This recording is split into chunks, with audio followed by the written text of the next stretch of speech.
كانوا قليلا من الليل ما يهجعون وبالأسحار هم يستغفرون. بسم الله الرحمن الرحيم.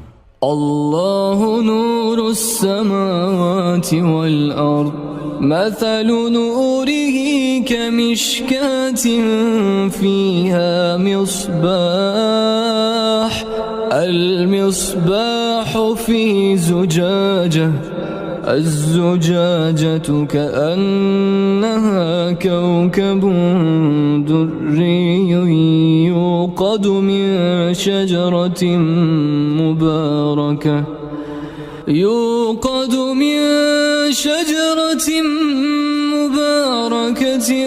زيتونة لا شرقية ولا غربية، يكاد زيتها يضيء ولو لم تمسسه نار، نور على نور، يهدي الله لنوره من يشاء ويضرب الله الأمثال للناس، والله بكل شيء عليم.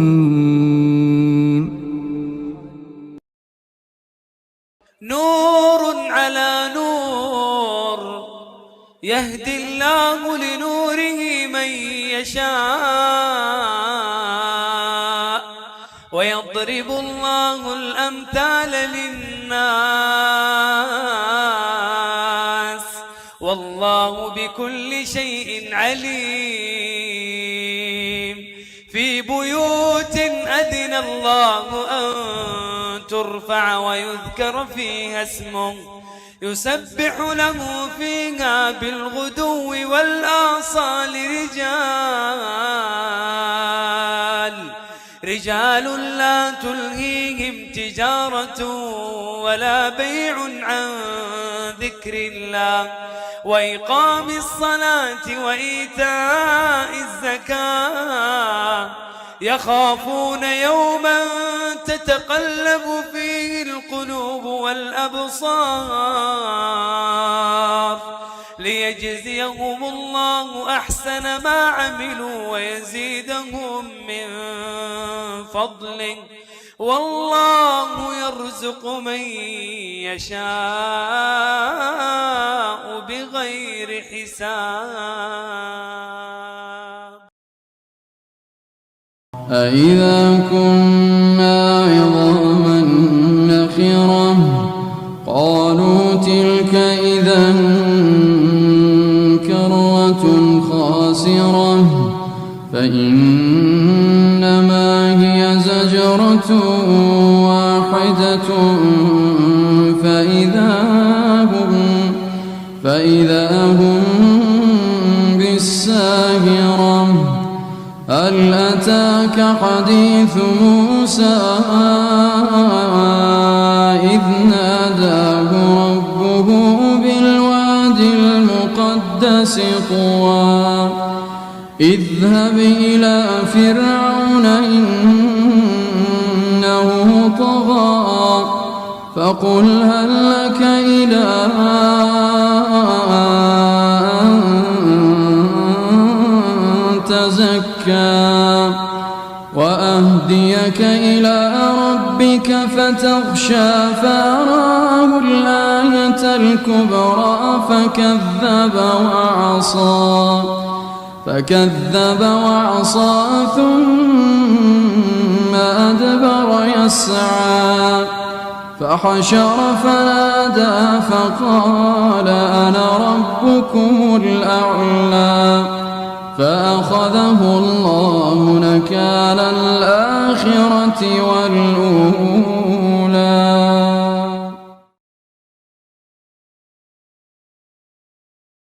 بسم الله الرحمن الرحيم. الحمد لله رب العالمين، الرحمن الرحيم مالك يوم الدين إياك نعبد وإياك نستعين اهدنا الصراط المستقيم صراط الذين أنعمت عليهم غير المغضوب عليهم ولا الضالين. بسم الله الرحمن الرحيم نبئ عبادي أني أنا الغفور الرحيم وأن عذابي هو العذاب الأليم ونبئهم عن ضيف إبراهيم إذ دخلوا عليه فقالوا سلاما قال إنا منكم وجلون قالوا لا توجل إنا نبشرك بغلام عليم قال أبشرتموني على أن مسني الكبر فبم تبشرون قالوا بشرناك بالحق فلا تكن من القانطين قال ومن يقنط من رحمة ربه إلا الضالون قال فما خطبكم أيها المرسلون قالوا إنا أرسلنا إلى قوم مجرمين إلا آل لوط إنا لمنجوهم أجمعين. ولقد آتينا داود وسليمان علما وقال الحمد لله الذي فضلنا على كثير من عباده المؤمنين. وورث سليمان داود وقال يا أيها الناس علمنا منطق الطير وأوتينا من كل شيء إن هذا لهو الفضل المبين. وحشر لسليمان جنوده من الجن والإنس والطير فهم يوزعون حتى إذا أتوا على واد النمل قالت نملة يا أيها النمل ادخلوا مساكنكم لا يحطمنكم سليمان وجنوده وهم لا يشعرون.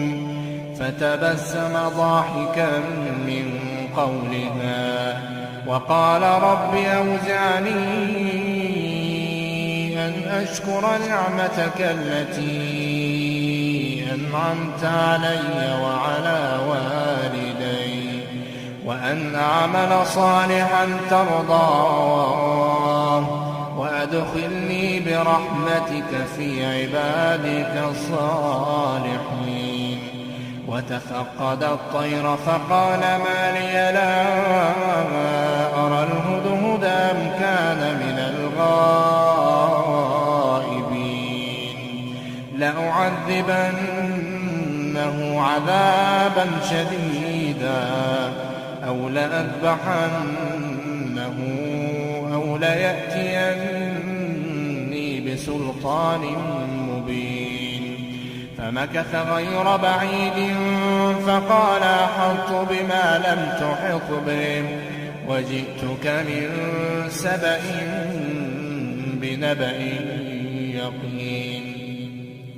إني وجدت امرأة تملكهم وأوتيت من كل شيء ولها عرش عظيم.